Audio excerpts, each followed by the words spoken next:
a four-star defensive lineman, Quashon Fuller, redshirt sophomore, has entered the transfer portal.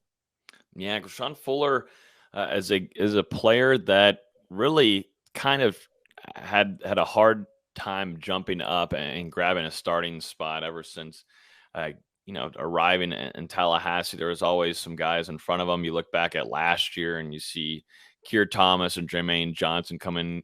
I say like 1-year deals almost. That's what the transfer portal is now, but on a 1-year signing practically on their eligibility, and they become immediate starters as kind of expected. And so that pushes back down Fuller, along with, Derek McLendon, who's, expected most certainly to stay on the roster heading into 2022, expected to maybe potentially be a starter, but that just wasn't the case, at least this spring, for Fuller. And it's no knock on him because I think he's definitely talented. He's one of the nicest guys on the team. If you're ever be able to meet him, he's a guy that's very open and likes to tell what's going on. And then, he's also, I think, a stud player. And I think, he's entering the transfer portal. I think there's some things that, there's other endeavors maybe off the field that he's, wanting to go into. And I support him 100% on those kind of things.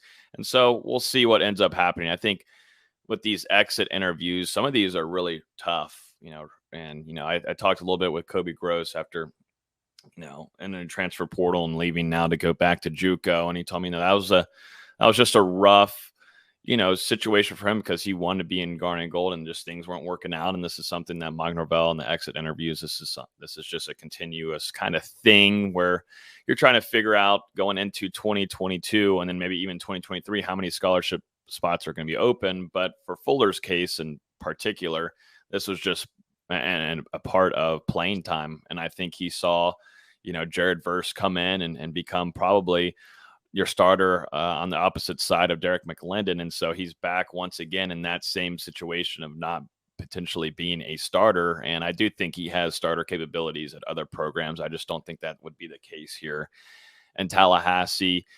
Great frame, worked on his body a whole ton once arriving in Tallahassee. He was a little chubby, a little bit slower, but if you look at him now, it would be a whole 180 from what he's done with his body.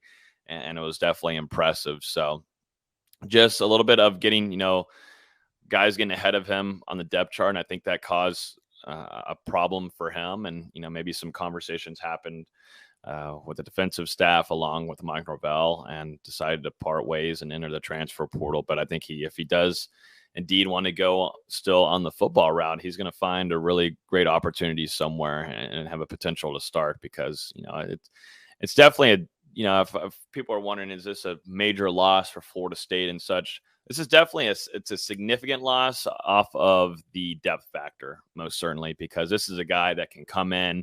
And like I said, he can play like a starter. He's just not of that caliber maybe right now as of Derek McLendon and Jared Verse.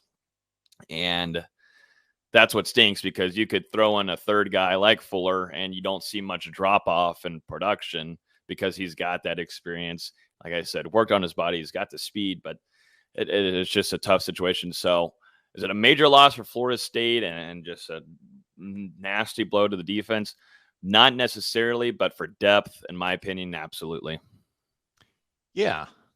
If you look at the stats and look at what he contributed last season, you see a guy that could definitely step on the field against quality opponents, play a handful of plays, not embarrass himself, contribute, fill the role. But yeah, snap after snap after snap, he's not going to be or hasn't developed into that type of player. He played the Notre Dame, UMass, Clemson, and Florida games, came up with 3 total tackles against Notre Dame with 1.5 tackles for loss, and that was his 1 sack in his career for FSU was against Notre Dame.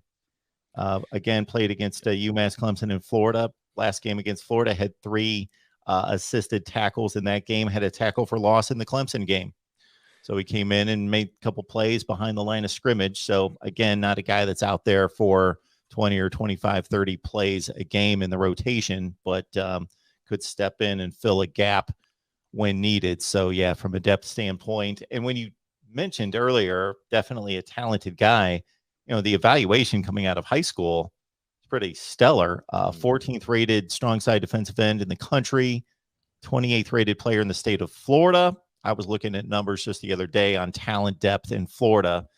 There are 71. Now, this is not his class, but the numbers are going to be almost identical. 71 4-stars in Florida, this recruiting class of 2022.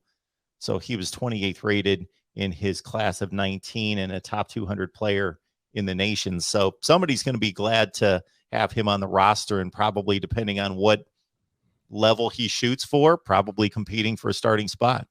Yep. No, I think he's definitely getting an opportunity. And it's worth noting, too, this is now the 10th recruit from Willie Taggart's 2019 class to depart or leave from the program. So kind of going back to, if I wish Jason was here, that'd be great to, bring up. I rarely bring up Willie's name unless Jason's on here just to rile him up. But this is worth noting, the 10th player out of that 2019 class. That's the 10th player. You're getting close to about the whole class here in a minute.